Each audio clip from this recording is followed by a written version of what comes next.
And now, Dick Tracy.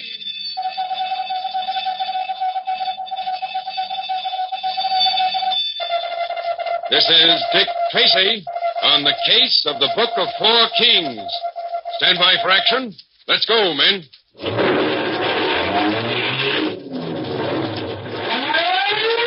Yes, it's Dick Tracy, protector of law and order. In just a moment, we'll hear today's Dick Tracy adventure. But first, here's a thought for today. You know, it doesn't take money to bring happiness to yourself, and you can have a fine, adventuresome life without it. Take Dr. Wilfred Grenfell, for instance. Now, there was a man who started many years ago to build a rich medical practice in the wealthiest section of London. And he did, too. But one year he needed a rest, and so he decided on a great adventure to spend a vacation on the coast of Labrador, that barren strip of land on the east coast of Canada. He found 30,000 fishermen living there, all of them poor, hard-working, without a single doctor to take care of them. Back in London, after his vacation, he made a decision. He would close out his well-paying practice and open a doctor's office in Labrador. The next year found him in Labrador again, traveling up and down the 15 miles of frozen wasteland to give medical care to the fishermen who had never had it before. He spent the rest of his life there working tremendously hard, but never making a single cent. Dr. Grenfell was completely happy because he was doing work he loved, and he knew he was being useful. Makes you think, doesn't it? And now, Dick Tracy. Yesterday, the doorman at Big Digger's apartment house made the singular mistake of attempting to blackmail him.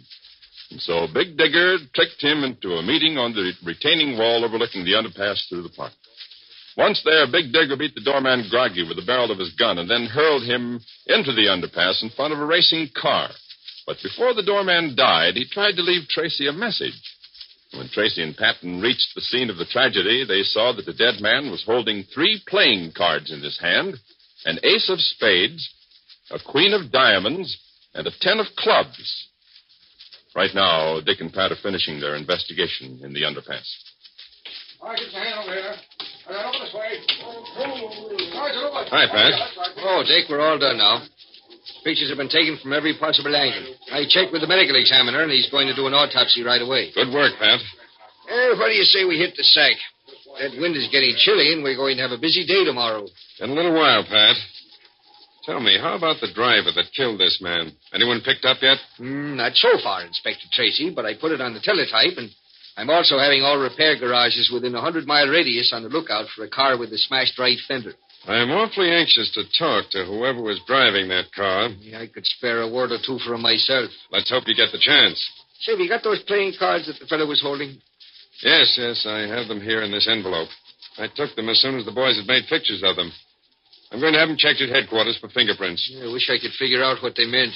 We will. Come on up here with me, Pat. What gives? Little mountain climbing? I'd like to take a look at the park area up here. Yeah.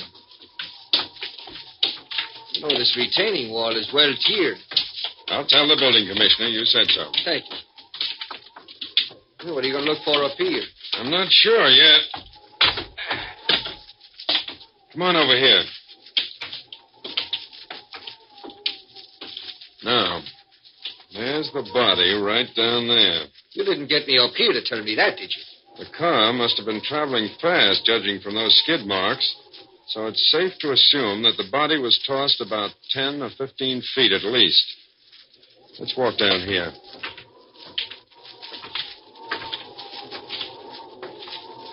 Shine your light around here on the cement walk, Pat. How's that? Fine. Hey, Dick. What's that?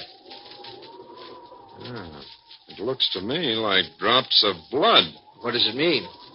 It could mean, Pat, that our doorman wasn't struck while walking along through the underpass. No? No. It could mean that he was up here. And that he fell or jumped to the underpass below. Fell or jumped or was pushed. You smell a murder? The odor isn't overpowering, but it's strong, Pat. And I think this is all I want to see around here, Pat. I'll drop you off at your apartment. We'll meet at headquarters first thing in the morning. I'm for that. I don't want you to think that I'm mad for sleep, but every once in a while it comes in handy.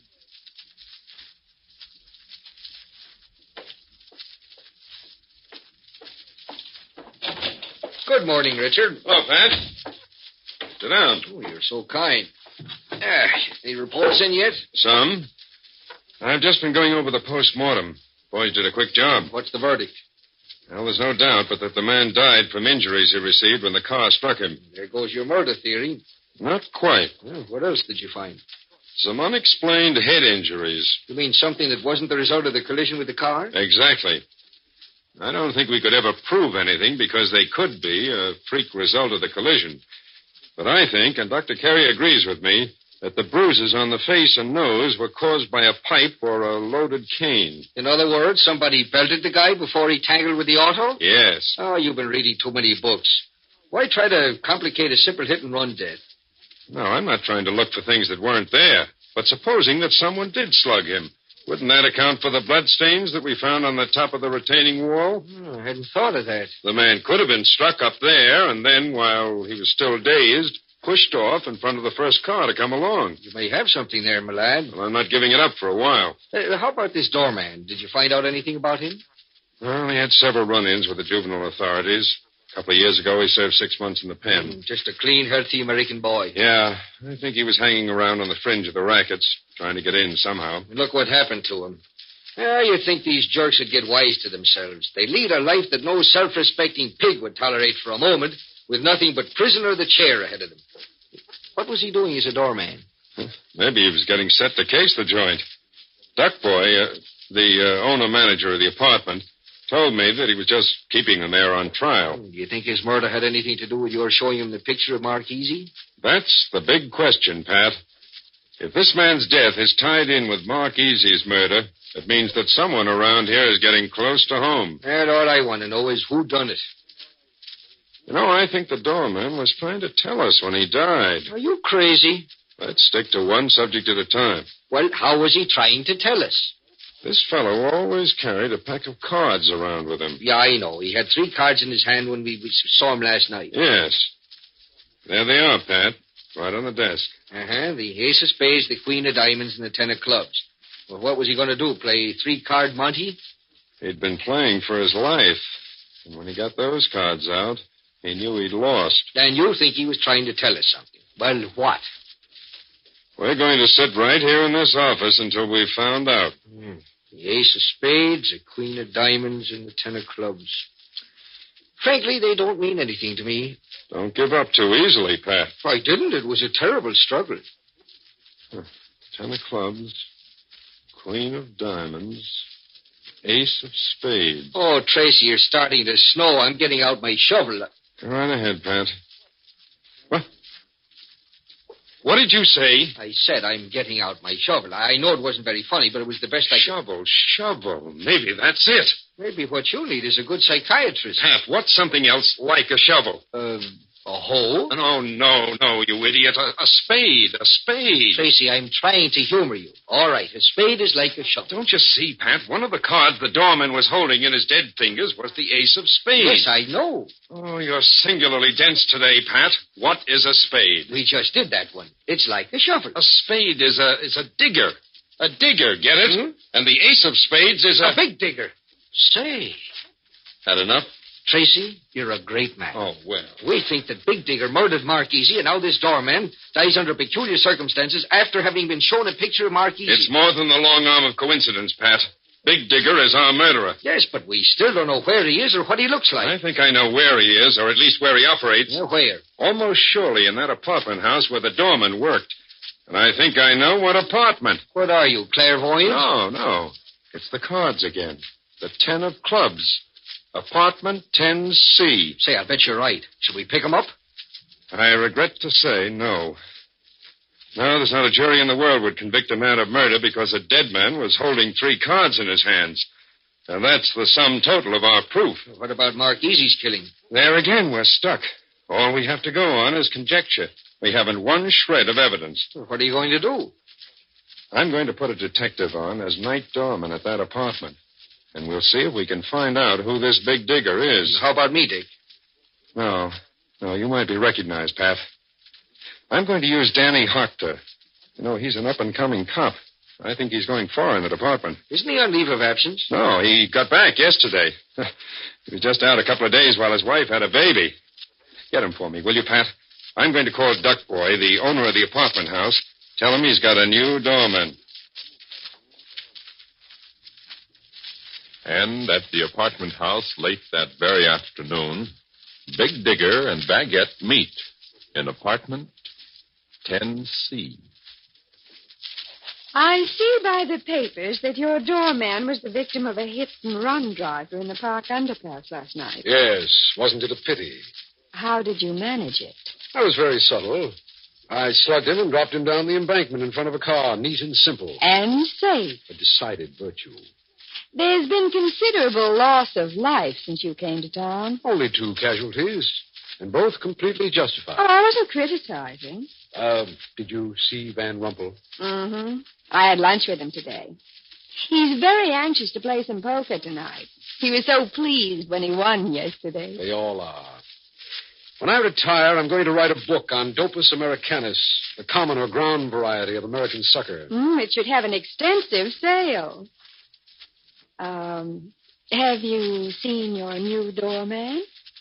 Have we got another already? Why, yes, and he's beautiful. And so polite. Does he seem accustomed to the work? Well, just how much training does it take to open a door? Stop being funny. I'm wondering about something. What? If that guy who was trying to blackmail me told the cops more than he let on, I'm going to call Duck Boy. Who's he? He's the owner-manager of this apartment house. He knows me as Roberts and thinks I'm a great guy. He ought to after the bribe I gave him to get this apartment. Hello? Hello, Duck Boy. This is Roberts. Oh, hello. I'm calling to complain about your new doorman. I want him fired. Isn't he any good? He's terrible. Well, I'm afraid I can't fire him. I'm not in the habit of playing games. Either fire that new doorman or I go to the State Rent Control Board and tell them you took $5,000 under the table as a bribe for this apartment. Now, just a minute, Mr. Roberts. I'd like to do what you ask, but I can't. Please don't do anything. Just be patient. You see, I was forced to take this man by the police. In a moment, we'll return to Dick Tracy. But first, you've probably all heard the expression, life in the raw. Well, nowhere was life in the raw better exemplified than in the great Northwest during the days of the Klondike Gold Rush. That was country that, as the saying goes, separated the men from the boys. Each Thursday night on Challenge of the Yukon, you can enjoy exciting tales of adventure set in this rough wilderness, untouched by refinements of civilization. Challenge of the Yukon is a colorful program which is broadcast over most of these same ABC stations. The stories are concerned with Sergeant Preston's fight to maintain law and order at a time when authority seemed to rest in each man's pistol holster. Representative of the small group of Northwest Mounted Police who brave the elements to track down ruthless criminals, Sergeant Preston is aided by his highly trained Eskimo lead dog, King. Although many of the action-packed dramatizations on Challenge of the Yukon deal with conflicts between men, there is also variation in the plot, stories that revolve around a wolf, a bear, and other animals of the Yukon, wildlife adventures that are entirely different from anything produced on the air before this. Tune in Challenge of the Yukon tonight. And now, back to Dick Tracy. What is it, Big Digger? Not very good. The new doorman was put there by the police department. Call off the game tonight. I've got to do some thinking. It looks like another casualty may be justified. It's bad luck for Dick Tracy that his scheme has been found out by Big Digger. Better tune in tomorrow for the adventures of Dick Tracy, heard overseas through the Armed Forces Radio Service. And this is George Gunn speaking. An average Mr. Radio listener recently said, "Your Thursday night Willie Piper show is certainly pleasant." Yes, it moves along so smoothly and delightfully that you'll be surprised to find yourself completely absorbed in the story, unaware that your face is covered with a broad smile. 30 minutes pass just like that, and you're left with a mellow, contented feeling. The hero of the show is Willie Piper, a well-intentioned youth who blunders his way through the darndest predicaments. He's married to a wonderful girl. They live with Willie's father-in-law. These are the chief members of the cast, and so for the story and for wholesome chuckles, hear the Willie Piper Show broadcast tonight over most of these same ABC stations. This is ABC, the American Broadcasting Company.